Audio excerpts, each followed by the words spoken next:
बहुत समय पहले की बात है। एक राजा को उपहार में किसी ने बाज के 2 बच्चे भेंट किए।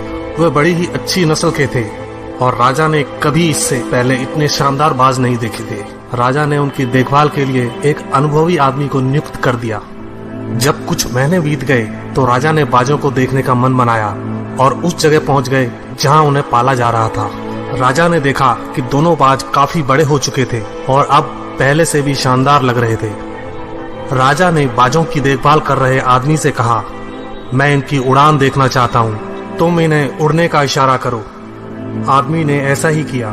इशारा मिलते ही दोनों बाज उड़ान भरने लगे, पर जहाँ एक बाज आसमान की ऊंचाइयों को छू रहा था, वहीं दूसरा कुछ ऊपर जाकर उसी डाल पर आकर बैठ गया जिससे वो उड़ा था। ये देख राजा को कुछ अजीब लगा। क्या बात है, जहाँ एक बाज इतनी अच्छी उड़ान भर रहा है, वहीं ये दूसरा बाज उड़ना ही नहीं चाह रहा। राजा ने सवाल किया, जी हुजूर, इस बाज के साथ शुरू से यही समस्या है, वो इस डाल को छोड़ता ही नहीं। राजा को दोनों ही बाज प्रिय थे और वो दूसरे बाज को भी उसी तरह उड़ना देखना चाहते थे। अगले दिन पूरे राज्य में ऐलान कर दिया गया, जो व्यक्ति इस बाज को ऊंचा उड़ाने में कामयाब होगा उसे ढेरों इनाम दिया जाएगा। फिर क्या था, एक से एक विद्वान आए और बाज को उड़ाने का प्रयास करने लगे, पर हफ्तों बीत जाने के बाद भी बाज का वही हाल था। वो थोड़ा सा उड़ता और वापस उसी डाल पर आकर बैठ जाता। फिर एक दिन कुछ अनोखा हुआ। राजा ने देखा कि दोनों बाज आसमान में उड़ रहे हैं। उन्हें अपनी आंखों पर यकीन नहीं हुआ और उन्होंने तुरंत उस व्यक्ति का पता लगाने को कहा जिसने ये कारनामा कर दिखाया था।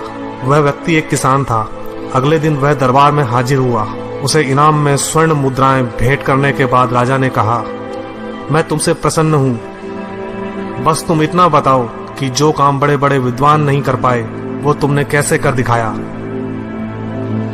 मालिक, मैं तो एक साधारण सा किसान हूँ, मैं ज्ञान की ज्यादा बातें नहीं जानता। मैंने तो बस वो डाल काट दी जिस पर बैठने का बाज आदी हो चुका था, और जब वो डाल ही नहीं रही तो वो भी अपने साथी के साथ ऊपर उड़ने लगा। दोस्तों, हम सभी ऊंचा उड़ने के लिए ही बने हैं, लेकिन कई बार हम जो कर रहे होते हैं उसके इतने आदी हो जाते हैं कि अपनी उड़ान भरने की, कुछ बड़ा करने की काबिलियत को भूल जाते हैं। यदि आप भी सालों से किसी ऐसे काम में लगे हैं जो आपके सही पोटेंशियल के मुताबिक नहीं है, तो एक बार जरूर सोचिए कि कहीं आपको भी उस डाल को काटने की जरूरत तो नहीं जिस पर आप बैठे हैं।